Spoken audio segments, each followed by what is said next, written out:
Welcome back sa ating panibagong video mga lods. So ang pag-usapan natin ngayon mga lods is itong winglet na in-install ko ngayon mga lods. So yun, at in-order natin to sa online. So tara at pag-usapan natin at mag-unboxing tayo. So samahan nyo ko and let's go. What's up? Welcome back sa ating channel mga lods. So yun, napadpad ka na naman sa ating panibagong video mga lods. So yun, at dumating na pala yung ating in-order na winglet for Aerox version 2 mga lods. At itong winglet na to mga lods is pwede din to siya sa NMAX version 1, version 2 or Aerox version 1 yan at version 2. So available siya online mga lods.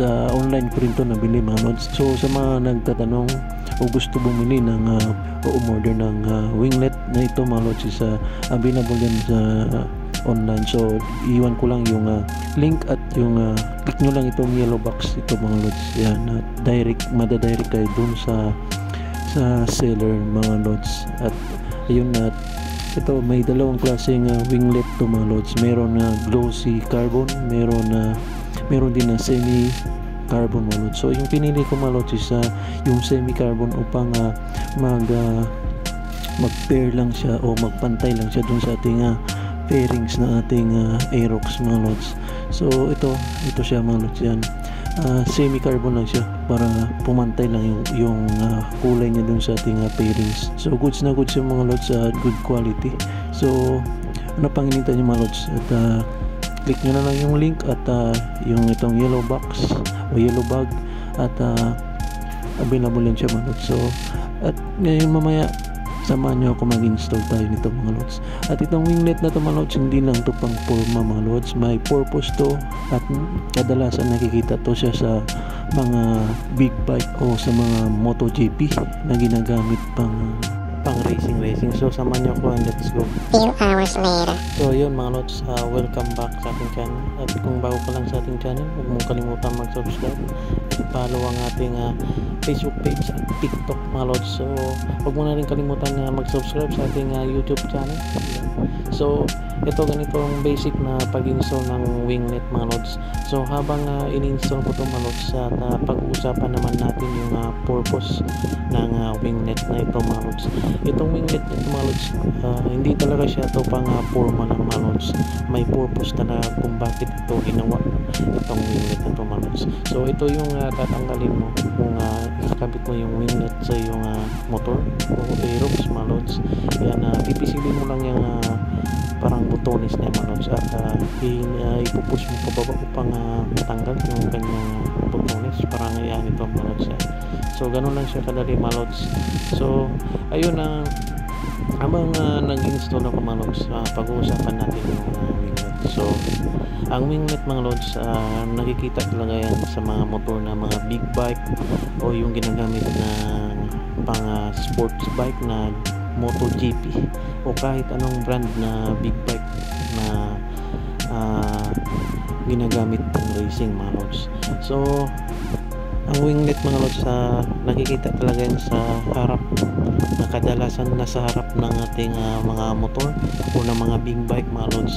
Ang purpose nito mga lods upang itulak yung hangin o aerodynamic ng mga motor, lalo na sa mga babangking o straight na daan.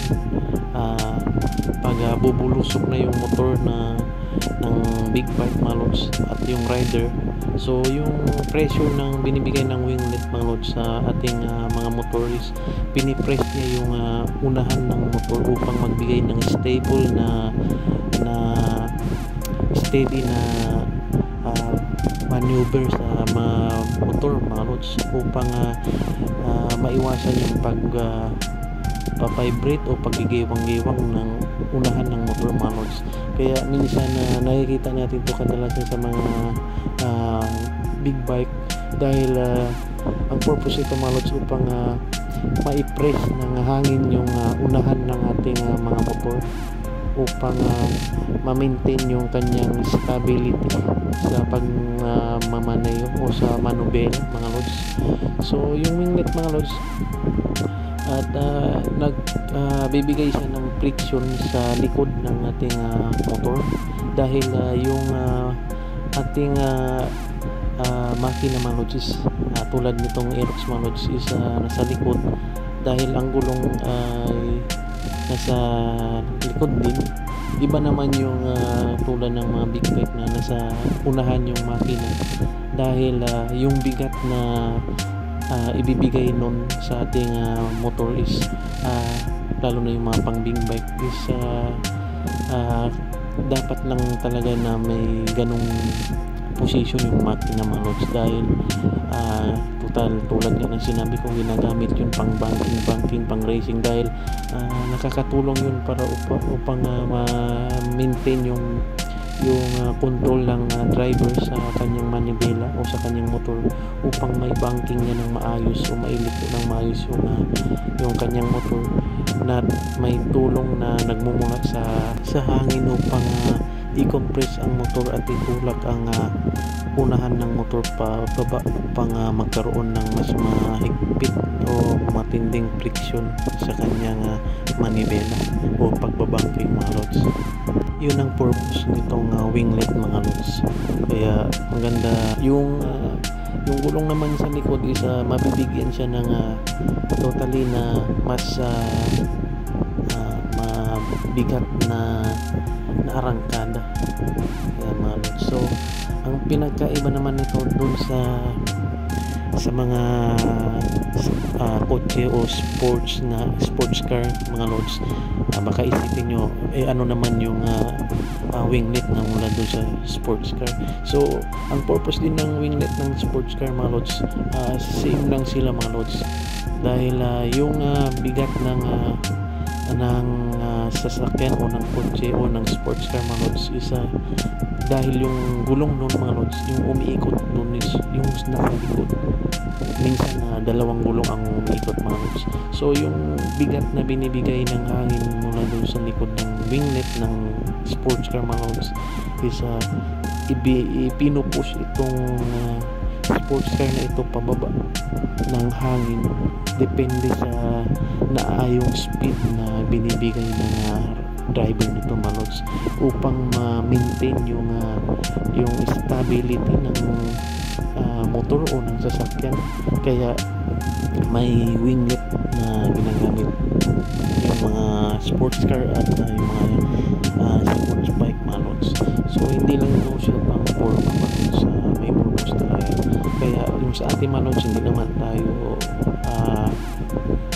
nag-racing. So itong sa akin mga lods, pang forma lang natin, pero hindi natin maiwasan na may mabibigay din to na pwersa sa ating motor mga lods, dahil itutulak nito pababa yung front ng ating motor mga lods, upang magbigay ng friction mula doon sa gulong. Mas kakapit siya lalo ng pag binibilisan mo yung takbo mga lods. So yung aerodynamic na standard ng Aerox nito mga lods is mababago siya ng konti o may dadagdag na aerodynamic o bagong flow ng hangin mula sa motor papunta sa driver mga lods. So yun ang dahilan kaya binili ko to mga lods. Kaya sa mga gustong bumili mga lods, yan, click nyo lang yung link at yung yellow back yan. So maganda talaga siya mga lods. Ito lang yun lang gagamitin tools mga lods. Yan, isang tools na ang gamitin natin pag mag-install nito mga lods. Yan. So kailangan din mga lods na tingnan nyo mabuti kung mahigpit na ba siya. Yan, dapat ma-check nyo, dahil dapat mahigpit siya upang hindi siya tatanggal o mahulog. Yan, alug-alugin nyo kung okay ba siya. So nakikita nyo yung ulo ng ating Aerox mga lods, medyo umangas yung unahan niya mga lods, at makakatulong yan pa yung winglet na yun sa airflow papunta dun sa loob ng yung ilalim ng ulo ng Aerox natin mga lods. So shout out pala sa Yamaha, yan, sa liquid Yamaloop, yan, shout out sa inyo mga lods. So yun, at naikabit na natin mga lods. So medyo napahaba yung ating usapan mga lods. So itong winglet na ito mga lods, yan, nakikita ko yan dun sa noong kay Rosie na gumawa sila ng ganitong klaseng concept sa Aerox nila mga lods. Pero agad din ito nilang tinanggal o hindi din nila agad pinakita dahil ewan ko kung anong dahilan. So napansin ko doon na may inilagay silang winglet itong unahan at meron din dito sa may gilid. So plano ko rin na lalagyan ko rin dito sa may gilid mga lods. Yan, so yun, tapos na tayo mga lods. All goods at napakadali lang, basic na pag-install ng winglet mga lods. Kung nag-enjoy ka man sa ating video for today mga lods, huwag mong kalimutan mag-subscribe sa ating YouTube channel at mag-follow sa ating TikTok at Facebook page mga lods. God bless and peace.